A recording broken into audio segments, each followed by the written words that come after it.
नमस्कार, मी प्रिया काळे. तरुण भारतच्या न्यूज बुलेटिनमध्ये आपल्या सर्वांचं स्वागत. आता पाहूयात ठळक घडामोडी. वीज दर वाढीमुळे व्यवसाय करणे अवघड झाले आहे. ही वीज दर वाढ तातडीने रद्द करा या मागणीसाठी विणकर समाज बांधवांनी जिल्हाधिकारी कार्यालयावर मोर्चा काढून जिल्हाधिकाऱ्यांना निवेदन दिले. उत्तर कर्नाटकातील व्यावसायिक विणकर संघर्ष समितीतर्फे हे निवेदन देण्यात आले आहे. राज्य सरकारची महत्वाकांक्षी गॅरंटी योजनेतील गृहलक्ष्मी योजनेची अर्ज स्वीकारण्यासंबंधित महिला व बाल विकास मंत्री लक्ष्मी हेब्बाळकर यांनी बुधवारी बेंगळूर येथे वरिष्ठ अधिकाऱ्यांची बैठक घेतली. दुचाकी आणि गुड्स गाडीची समोरासमोर धडक झाल्याने तिघे युवक ठार झाल्याची घटना चिकोडी तालुक्यातील अंकली चिकोडी मार्गावर बसवनाळ गड्डे नजीक मंगळवारी रात्री 10 वाजता घडली. प्रशांत भैरू खोत वय वर्षे 21 राहणार रुपीनाळ, सतीश कल्लाप्पा हिरीकुडे वय वर्षे 28 राहणार केरूर व यलगौडा चंद्रकांत पाटील वय वर्षे 23 राहणार देवगिरी बेळगाव अशी मृतांची नावे आहेत. घटनेची नोंद चिकोडी रहदारी पोलीस स्थानकात झालेली आहे. बुरुडगल्ली बोळ परिसरातील एका मटका अड्ड्यावर छापा टाकून खडेबाजार पोलिसांनी 3 जणांना अटक केली आहे. यासंबंधी एकूण 6 जणांविरुद्ध FIR दाखल करण्यात आला आहे. बुरुडगल्ली बोळ परिसरात मटका सुरू असल्याची माहिती मिळताच खडेबाजारचे पोलीस उपनिरीक्षक RB सौदागर व त्यांच्या सहकाऱ्यांनी अचानक छापा टाकून 3 जणांना अटक केली आहे. त्यांच्या जवळून 4,640 रुपये रोख रक्कम व मटक्याच्या चिठ्ठ्या जप्त करण्यात आल्या आहेत. वडगाव यरमाळ रस्त्यावरील विद्युत खांब कोसळण्याच्या स्थितीत आहेत. मागील आठवड्यात झालेल्या वादळी पावसामुळे विद्युत खांब एका बाजूला कलंडले असून ते केव्हा कोसळतील याचा नेम नाही. त्यामुळे शेतकऱ्यांना धोका निर्माण झाला असून विद्युत खांबांची दुरुस्ती करण्याची मागणी शेतकरी करत आहेत.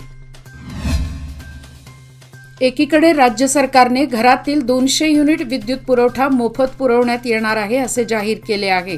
त्यामुळे सर्वसामान्य जनतेला ही दिलासादायक बाब ठरणारी आहे. मात्र सध्या ग्रामीण भागातील काही गावांमध्ये गेल्या 5-6 दिवसापासून विद्युत बिले वाढीव दिल्यामुळे बऱ्याच ठिकाणी गोंधळ निर्माण झाला आहे. बेळगुंदी गावातही वाढीव विद्युत बिले दिल्यामुळे ग्रामस्थ आक्रमक झाले आहेत. आंतरराष्ट्रीय कृष्ण भावनामृत संघ इस्कॉन च्या युथ फोरम विभागातर्फे 15 ते 30 वयोगटातील अविवाहित महिलांसाठी एका विशेष कार्यक्रमाचे आयोजन करण्यात आले आहे. शनिवार दिनांक 17 रोजी सायंकाळी 5:30 वाजता इस्कॉनचे अध्यक्ष परमपूज्य Bhaktirasamrita Swami Maharaj the wonders of faith या विषयावर मार्गदर्शन करणार आहेत. भटक्या कुत्र्याच्या हल्ल्यात जखमी झालेल्या वण्णूर तालुका रामदुर्ग येथील एका रहिवाशाचा रॅबीजमुळे मृत्यू झाला आहे. मंगळवारी दुपारी सिव्हिल हॉस्पिटलमध्ये त्याचा मृत्यू झाला असून कटकोळ पोलीस स्थानकात या घटनेची नोंद झाली आहे. नागलिंग ईश्वर पत्तार वय वर्षे 47 राहणार वण्णूर असे त्याचे नाव आहे. 11 जून रोजी नागलिंगला उपचारासाठी सिव्हिल हॉस्पिटलमध्ये दाखल करण्यात आले होते. उपचाराचा उपयोग न होता मंगळवारी दुपारी त्याचा मृत्यू झाला. खानापूर शहरातील नवीन पुलाजवळ उभारण्यात आलेल्या मोक्षधाम स्मशानभूमीतील इमारत सामाजिक कार्यकर्त्यांनी 30 वर्षापूर्वी लोकवर्गणीतून बांधण्यात आली आहे. या स्मशानभूमीतील अंत्यसंस्कार करण्यासाठी तयार करण्यात आलेल्या शवदाहिन्या समाजकंटकांनी उद्ध्वस्त केल्या होत्या. या स्मशानभूमीत रस्ता, विद्युत व्यवस्था नव्हती. यासाठी येथील सामाजिक कार्यकर्ते विलास मोरे, प्रमोद दलाल, रामा बहादूर, निलेश सडेकर, हनुमंत हट्टीकर यासह इतर कार्यकर्त्यांनी मोक्षधाम दुरुस्ती केली असून अंत्यविधीसाठी आलेल्या लोकांना बसण्यासाठी बाक व इतर सुविधा निर्माण केल्या आहेत. बार असोसिएशन चिकोडीच्या वतीने पालकमंत्री सतीश जारकीहोळी यांचा गोकाक येथे सत्कार करण्यात आला. चिकोडी न्यायालयाचे बांधकाम सुरू असून आपण त्या ठिकाणी भेट देऊन बांधकामाची पाहणी करावे व अनेक सुविधा पुरवाव्यात अशी मागणी यावेळी करण्यात आली.